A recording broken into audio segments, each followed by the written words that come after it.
been a great year for music fans. Last year saw the release of Ravi Shankar's 4-CD box set In Celebration, and this year has brought us the release of the new album Chants of India, produced by George Harrison. And it's a great thrill for me to be here today with two of the greatest living artists in music from the East and from the West, Ravi Shankar and George Harrison. Thank you both for joining us. Thank you. George, how did you first come to meet Ravi and discover the music?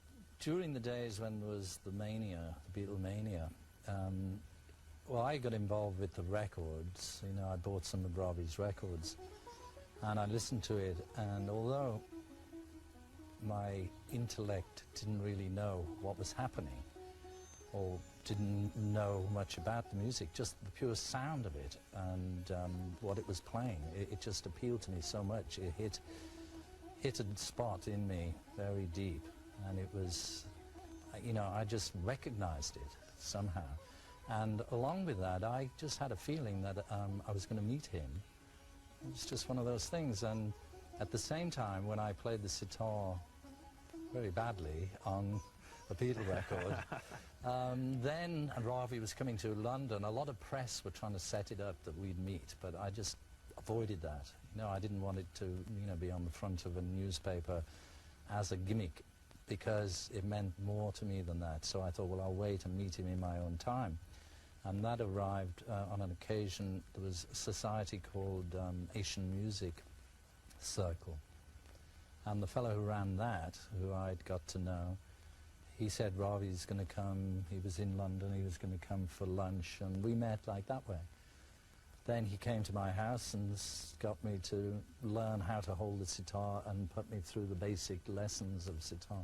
Ravi, I've always wanted to ask you, how did you feel the first time you heard Norwegian Wood? What did you honestly think of George's sitar playing? Well, my niece and nephews, they made me hear this, and that was after I met George. I hadn't heard anything before that, and I was not much impressed by it, you know. But I saw the effect on the young people. I couldn't believe it. Even in India, it's not only in the West, but it seems they were just lapping it up, as you say. You know, they loved it so much. How did the other guys in the Beatles react when you started bringing this, when you brought this instrument into the studio? Well, in those days, you know, we were growing very quickly, and there was a lot of influences that we were, I mean, that was the best thing about our band. We were very open-minded to everything. And there was we were listening to all kinds of music, you know, like avant-garde music. Later became known as avant-garde clue. And various things like that. So, you know, they just thought, oh, that's good. They liked the sound of it. And it, on Norwegian Wood, it was one of those songs which just needed something to make it, give it that little extra. And the sitar, I'd bought a very cheap one in a shop called India Craft in London. And even though it sounded bad, it still fitted onto the song, and it gave it that little extra thing. So they were quite happy about it. I went to India to be with Ravi, to see India, to learn some music and just to experience India, but I also wanted to know about the Himalayas. That is the thing that's always fascinated me about the idea that, I mean, it may sound like a lofty thing to say on VH1, but basically, you know, what are we doing on this planet? And I think through the Beatle experience that we'd grown so many years within a short period of time. I'd experienced so many things and met so many people, but I realized there was nothing actually that was giving me a buzz anymore. I wanted something better. I remember thinking, I'd love to meet somebody who will really impress me. And that's when I met Ravi, which was funny, because he's this little fella with an obscure instrument from our point of view, and yet it led me into such depths. And I think that's the most important thing. It still is for me. You know, I get confused when I look around at the world and I see everybody's running around, and, you know, as Bob Dylan said, he not busy being born is busy dying, and yet nobody's trying to figure out what's the cause of death. and what happens when you die. I mean, that to me is the only thing really that's of any importance. The rest is all secondary. I believed in the thing that I read years ago, which I think was in the Bible. It said, knock and the door will be opened. And it's true. If you want to know anything in this life, you just have to knock on the door, whether that be physically on somebody else's door and ask them a question, or, which I was lucky to find, is the meditation. It's all within. And that's really why, for me, this record's important, because it's another little key to open up the within for each individual to be able to sit and turn off your mind, relax and float downstream, and listen to something that has its roots in a transcendental. Because really, even all the words of these songs, they carry with it a very subtle spiritual vibration, and it goes beyond intellect, really. So if you let yourself be free to let that have an effect on you, it can have an effect, a positive effect.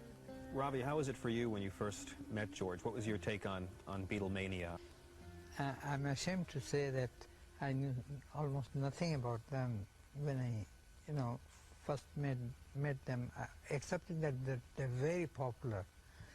And meeting them in the party, I was so impressed by George at that time, who looked so much younger, and he was so inquisitive, asking about so many different things, mostly music, sitar, and of course, along with that, certain spiritual.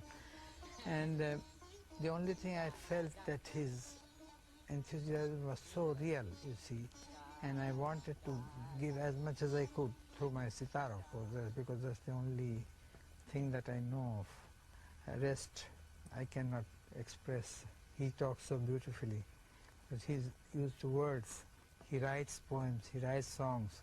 I do sometimes, foolishly, but I'm not that much expressive. I express myself through notes, musical notes.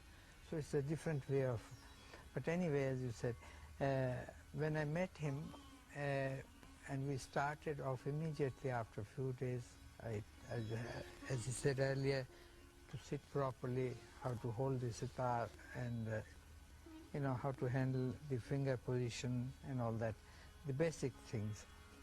And he was so interested, and he was so quick in learning.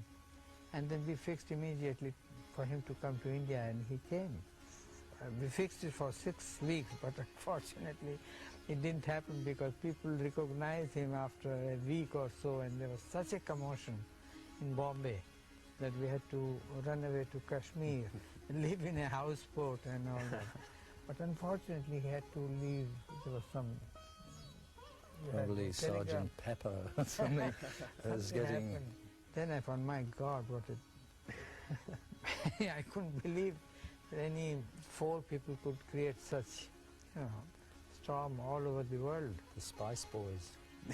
And it was not that I was unknown or anything. I was playing concerts in Carnegie Hall and different places, but as a classical Indian musician. But with the moment it was known that he has become my disciple, and it was like a wildfire. I became so popular with the young people all of a sudden, and I was rediscovered, as I say. And then I took that role of a superstar for a number of years because of him. But the whole thing was going a bit not to my liking, because of the association of drugs and things like that. So I really had very difficult time for next few years to put my music in the right pedestal or right place. But because I did that, it's because why I'm here today also, sitting with you. Otherwise I wouldn't have been here. People have really come to understand the depth and the seriousness of our music, along with all the, enjoying part of it, the entertainment part, that is there. But the true root, and that's what is also projected in this particular record. All things must pass, things must pass away.